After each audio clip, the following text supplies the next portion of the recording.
This is what happens when a community supports lying, cheating, and stealing. We have Wolfe Glick, a former Pokemon World Champion, commissioning hacks for the new Pokemon game.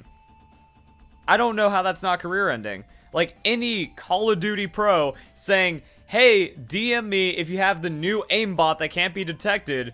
Like, that's just over. But in the Pokemon community, everyone loves it. Also, I gotta change off of this because Wolfe's audience is so degenerate, like, I can't deal with that. So, I mean, like, I love this tweet, though. At Nintendo America, at Pokemon. Exactly! How does the company not shut you down at that point? How is the Pokemon company okay with the face of their competitive scene because they use Wolfey in all the promotional material because that is what they have done since 2016, even like early 2016 or something. They have made Wolfey the premier player of Pokemon VGC, even though he's a confirmed hacker, going all the way back then. Even recently, Wolfe Glick, once a cheater, always a cheater, still a cheater actively by looking for people to hack the game. I don't know how Nintendo does not immediately revoke all your titles, because to be able to use a modded save file, you need to have a modded Switch. So the dude has hacked Nintendo consoles that he uses for hacking and is advertising for this as a world champion. Baffling, dude. Baffling. And it's not a joke because Wolfe Glick has already completely sold out with ROM hacks and other mods, and even if it was a joke, the optics of a champion joking about cheating in a way that 99% of his audience thinks is serious, not good. And I'm pretty sure that any serious esport or sport would actually punish people for doing that because it's just stupid. Either way, having a former world champion in your scene who is a confirmed cheater advertising for hacks is unacceptable. But Pokemon community does not care because that's where we are at, even with the mountains of proof that Wolfe Glick is a cheater and has used hacked Pokemon at official events, and not just one event many years ago, recent official events, world-class events.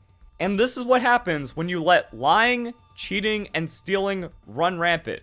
Confirmed cheated Pokemon at an international event, the Pokemon Players Cup 2, a world-class event at the top level, confirmed hacking on the team. I called it out. I was like, wow, that looks really suspicious. Wolfe Glick has a history of cheating, which is also confirmed because he has had multiple Raichus that were not possible and has used 6IV legendary Pokemon before hyper training, which again, pretty much impossible at that point.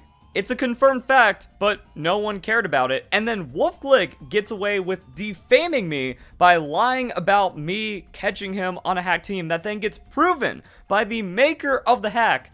Still no one cares. Alright, that's not enough. Wolfe Glick gets caught again by the maker of PK Hex. No one cares. And it's one of those things where, like, it's not a mistake.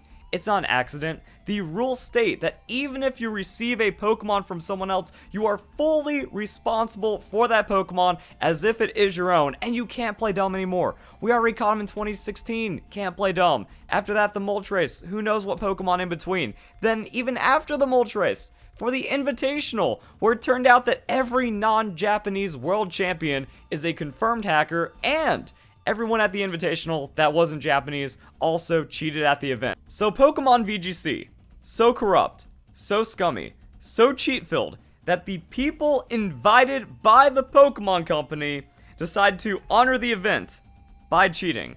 And then even follow-up events. Everyone, all the top players cheating. Wow, it's like cheating gives an objective competitive advantage. Because it does. And that's why only the cheaters rise to the top. That's why the VGC scene is dead and no one cares about it, because legitimate people, they know it's not worth it. They're just going to be massively disadvantaged. And then the cabal of cheating has gotten so insane that if you cheat, there's a chance you get caught and disqualified and maybe even banned from events because you're not friends with all the cheaters. And that's what we've seen year after year, event after event, and it only gets worse and worse. To where again, the hack maker has caught all the top players, and we already knew all the top players cheated from just breaking down teams and stuff from earlier events, but like these are the forensics, this is the analysis. These Pokemon cannot exist without hacking because the data shows that they were modified illegally or hacked, which is against the rules. We've also seen this nepotism in the past. Ray Rizzo hacked Dream Ball Aegislash, completely impossible in Generation 6 for Pokemon X and Y when he had it. Gets hired by the Pokemon Company to do casting, and like I said, Wolfe Glick has become the face of VGC, and he knows he can get away with it. He's either in with the corruption of the Pokemon Company so much they can just tweet about his hacked console and wanting to hack the brand new Pokemon game while also uploading mods and then still getting support by the company.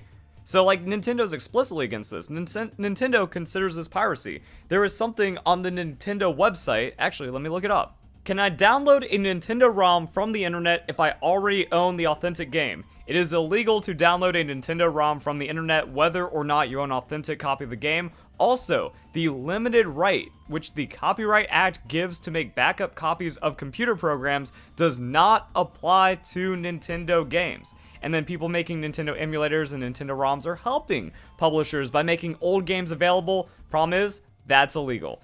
Nintendo doesn't want any emulation. They don't want any ROM shenanigans. They don't want hacking. They don't want modding. And here it is, one of their champions, someone supported by the Pokemon Company, probably has some kind of official Nintendo tweet or recognition about them because of their connection to the Pokemon VGC as a champion, just openly looking for hacks. This is what got Shady Penguin removed from casting in the Pokemon Company. Pokemon Company was like, hey, we can't have you with all these ROM hacks on your channel if you're going to be representing VGC. And he's like, okay, I quit Pokemon. I'm going to go back to doing my YouTube thing. But the problem is, the Pokemon Company is overinvested in Wolfe Glick. They're overinvested in all of these hackers.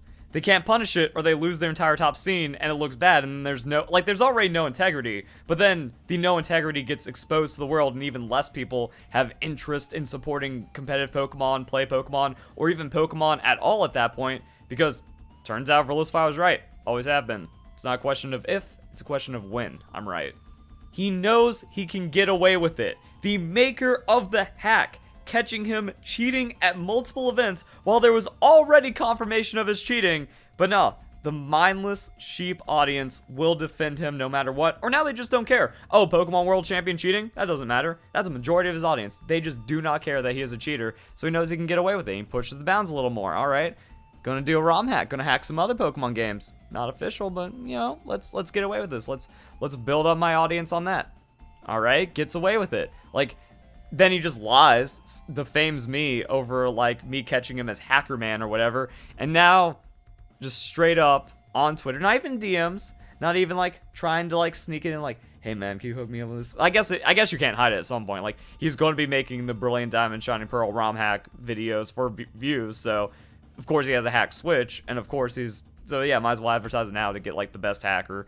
Or, you know, also build up hype. People that don't care that the former Pokemon World Champion is a cheater who has stolen tens of thousands of dollars from the legitimate Pokemon community and has lied about his cheating, they don't care.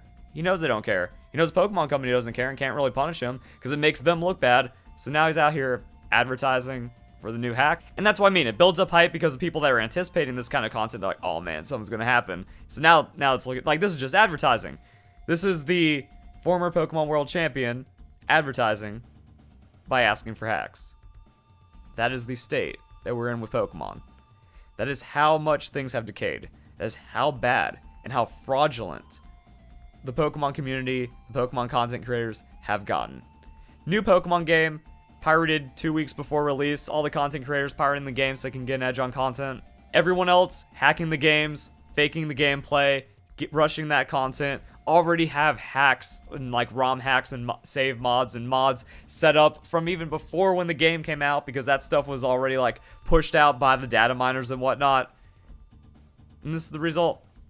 This is the result. The world champion getting support after being a confirmed cheater to then further cheat the newest Pokemon game not even a week from release. God damn, this is a disgusting community.